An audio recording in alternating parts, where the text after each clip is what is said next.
रविवार पाठशाला में आप सबका स्वागत है। हम फिर से रविवार पाठशाला में आज का पाठ होगा चरित्र महत्वपूर्ण होता है। चरित्र अगर चला गया तो कुछ नहीं बचता। धन बचाने वाले चरित्र को खो देते हैं। जॉन वुडन कोच एवं बास्केट के खिलाड़ी अमेरिकन कोच जॉन वुडन 1910 में पैदा हुए और 100 साल एक शताब्दी तक जी करके इस दुनिया से अलविदा कर गए। वे चरित्र को कितना महत्व देते हैं। चरित्र और प्रतिष्ठा हमें आसपास से मिलती है, समाज से मिलती है। जो हमारा बाहरी आवरण है उसे देख करके हमारी प्रतिष्ठा बढ़ती है, लेकिन असली परीक्षा चरित्र से होती है। चरित्र अगर है तो क्या नहीं हो सकता। चरित्र पर हम ठहर करके आते हैं। इसके पहले हम ग्रेट थिंकर्स और ख़ास पुस्तकों से जान लेते हैं कि हमारे सभी के भीतर एक भीतरी ताकत होती है जो महसूस करने और सक्रिय रहने, मेहनत करने पर उसका एहसास होता है। आदमी कितना कुछ भी खो दे, लेकिन अगर वो आत्मविश्वास बनाए रखता है तो फिर उठ खड़ा होता है। इसलिए शरीर की ताकत हम सभी के भीतर एक ताकत होती है। वो सच्ची ताकत शारीरिक नहीं, विश्वास में होती है। और ये विश्वास ही है कि जो व्यक्ति बिना किसी प्रशंसा के अपने काम में लगा रहता है, मेहनत करता रहता है, उसकी ताकत इसमें निहित होती है कि अगर माँ बाप बीमार पड़े हैं तो उसकी सेवा बिना किसी दिखावे के लिए, किसी से प्रशंसा पाए बिना, घर में बिना किसी को दिखाए अपना काम करता हो, इसे कहते हैं वो अंदर की ताकत। इसे सच्ची ताकत विश्वास में कहा है। शरीर की ताकत नहीं, विश्वास की ताकत।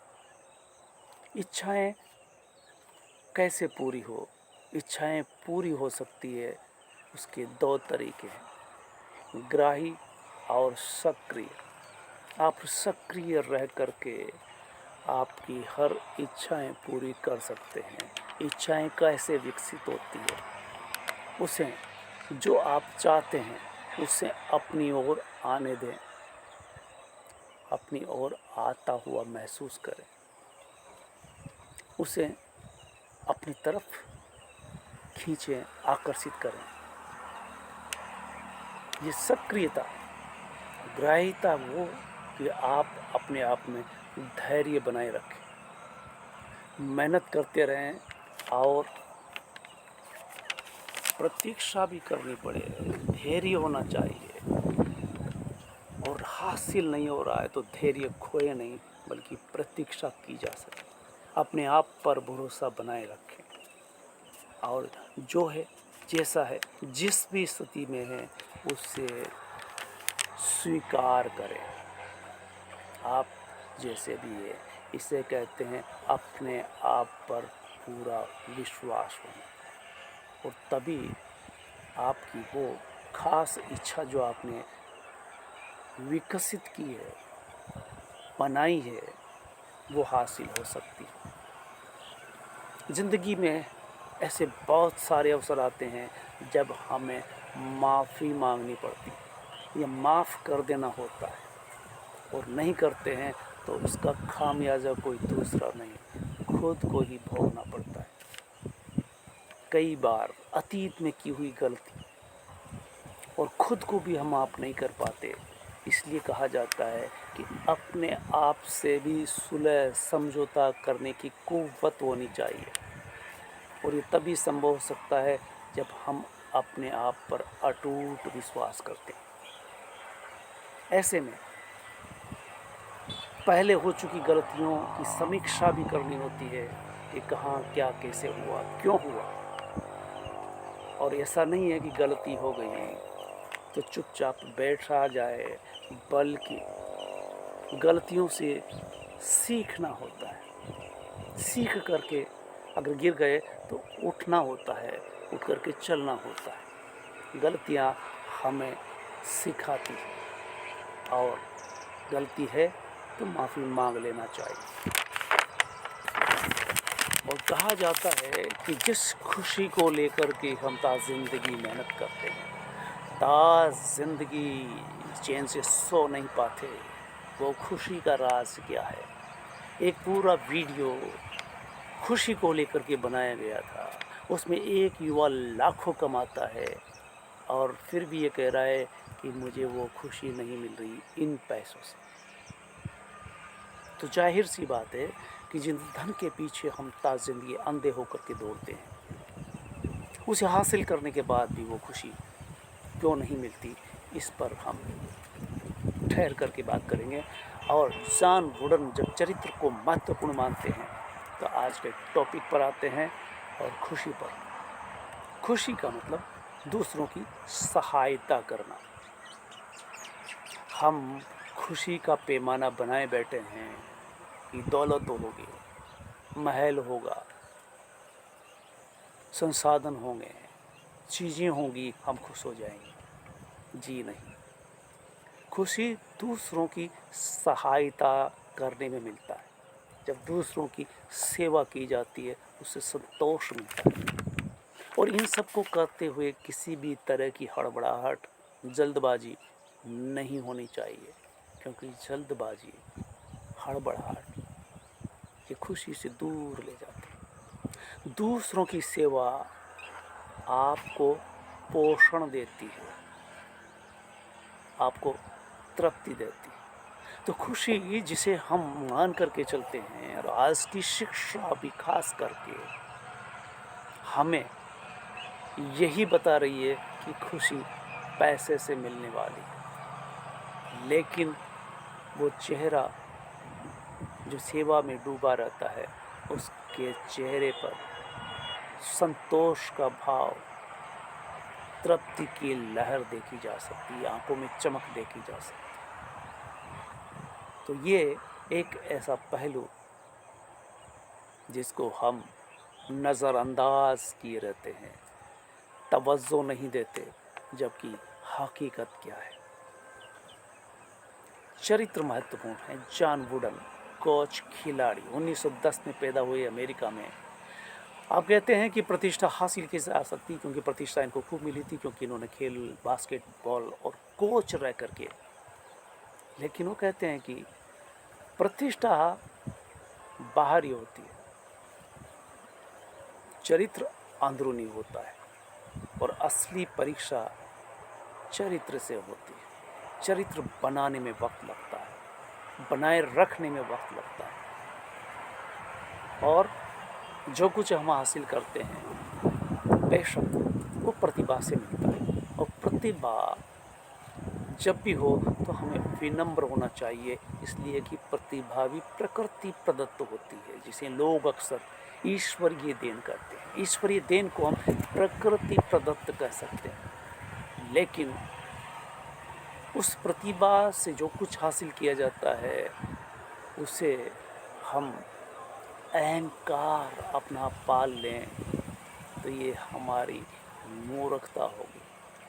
यानी अगर आपको प्रतिभा मिल गई है तो इसके लिए विनम्र होकर के धन्यवाद देना चाहिए प्रकृति को, माँ बाप को, परिवेश को। और कहा जाता है कि चरित्र ही है जो आपको जो ऊंचाई मिली है, ऊंचाई हासिल की है, वहाँ पर बरकरार रख सके। अन्यथा आप में बेशक काबिलियत है, प्रतिभा है, तो आप एक ऊंचाई हासिल अवश्य कर सकते हैं, लेकिन ऊंचाई पर स्थिर रहना आपके चरित्र के बल पर होगा। चरित्र का मतलब सिर्फ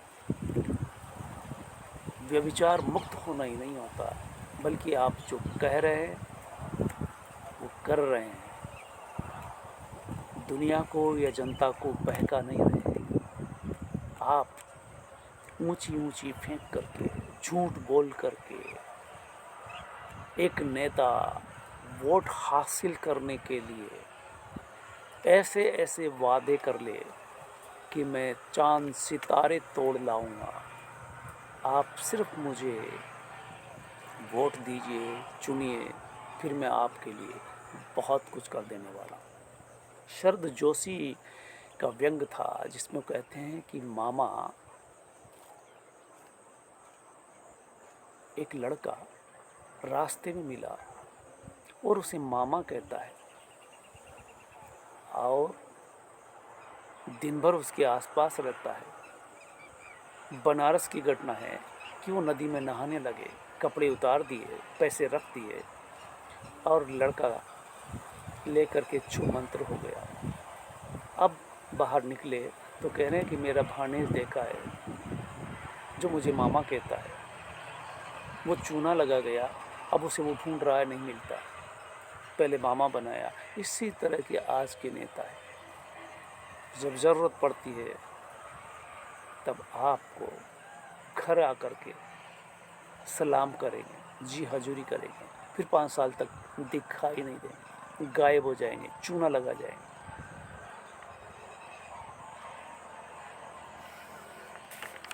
तो चरित्र एक ऐसी ऊंचाई है, उस ऊंचाई तक बनाए रखने का एक बहुत बड़ा माध्यम। काबिलियत से आप देश के प्रधानमंत्री हो सकते हैं, लेकिन आप चरित्रगत तौर पर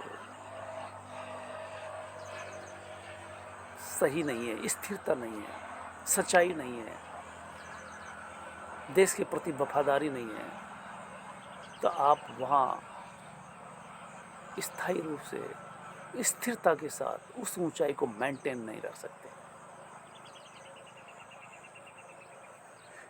बहाने अगर आप और हम बनाते हैं, अक्सर कुछ लोगों की आदत होती है काम न करने के बहाने, लेकिन ये बहानेबाजी उस व्यक्ति के चरित्र को निम्न स्तर तक ले जाती है और उसके दोस्त भी उस पर विश्वास नहीं करते। ये कहो कि दोस्त भी उससे ज़रूरत नहीं समझते, क्योंकि वो किसी की ज़रूरत पूरी नहीं करता, किसी का काम नहीं करता, बल्कि बहाने बनाता है। कहा जाता है कि दुश्मन भी उस पर विश्वास नहीं करता जो बहाने बनाता है। तो इस तरह से कह सकते हैं कि जान वुडंग जब कहते हैं कि चरित्र महत्वपूर्ण होता है और प्रतिष्ठा आपको जो मिलती है वो आपकी बाहरी छवि से मिलती है। चरित्रगत यानी आपकी बातों में सच्चाई नहीं है, तो अतीत इतिहास आपको किस तरह से काउंट करेगा। बेशक देश का पीएम होना बड़ी बात नहीं, बल्कि आप देश के लिए, पर्यावरण के लिए, प्रकृति को बचाने के लिए आपके पास कोई योजना नहीं है, कोई लक्ष्य नहीं है, कोई कार्य नहीं है, सिर्फ आप लोक लुभावन नारे, रेवड़ियाँ बांट करके वोटों को अपनी तरफ आकर्षित कर सकते हैं, लेकिन ये स्थायित्व नहीं है। भावी पीढ़ी को हम क्या दे करके जाएंगे, हम सबका कर्तव्य है। और देश के अगर आप प्रधानमंत्री हैं तो आपका काम वज़न पड़ जाता है, आपके ऐसे काम होना चाहिए जो भावी पीढ़ी तक काम आए। यानी आपकी कार्य योजनाओं में विकास तो है, लेकिन वो विकास विनाश की तरफ अगर ले जा रहा है, पर्यावरण बिगड़ता जा रहा है, तापक्रम बढ़ता जा रहा है, पानी प्रदूषित होता जा रहा है, तब आपकी ये कार्य योजनाएं आज तात्कालिक विकास से आप वोट ले सकते हैं, लेकिन देश के लिए, भावी पीढ़ी के लिए ये किसी भी काम का नहीं, बल्कि उनके लिए ये खतरे की घंटी है। इसलिए कहा जाता है कि चरित्र महत्वपूर्ण होता है। आप परिवार चलाते हैं, आप समाज के प्रतिष्ठित व्यक्ति है, लेकिन प्रतिष्ठित कहा गया कि प्रतिष्ठा आपको मिलती है काबिलियत से, लेकिन चरित्र से ही वहाँ तक उस स्थिति को बनाए रखा जा सकता है, और इसके लिए आपको चरित्र की गहराई चाहिए। तो रविवार पाठशाला में आज इतना ही।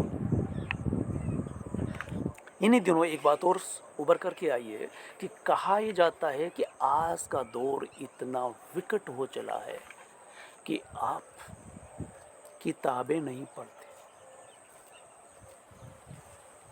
स्कूल में किताबें नहीं पढ़ते। स्कूल में विद्यार्थी एडमिशन लेता है और पढ़ने के लिए कोचिंग में जाता है, और कोचिंग में पढ़ने वाले बच्चे सूचना एकत्रित करते हैं, नोट्स लेते हैं। कल मुझे एक 14-15 साल का लड़का मिला और मैंने उससे पूछा कि पढ़ते हो? तो बोला पढ़ता हूँ। स्कूल कौन सा है? तो वो एक कोचिंग की तरफ इशारा करता है, कोचिंग का नाम बोलता है।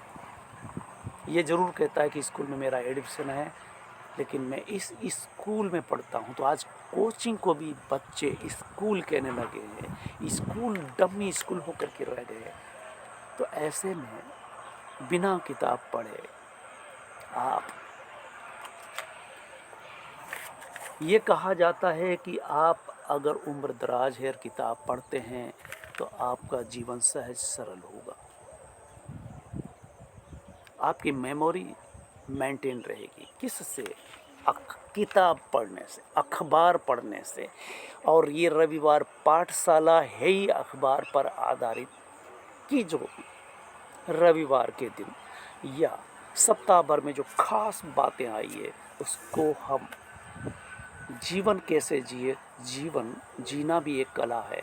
और रविवार पाठशाला में हम जीवन जीने के ये सूत्र जो विद्वानों के द्वारा, लेखकों के द्वारा दिए जा रहे हैं और अखबार में उसे तवज्जो दी जा रही है। तो साथियों, जय हिंद। आज इतना ही।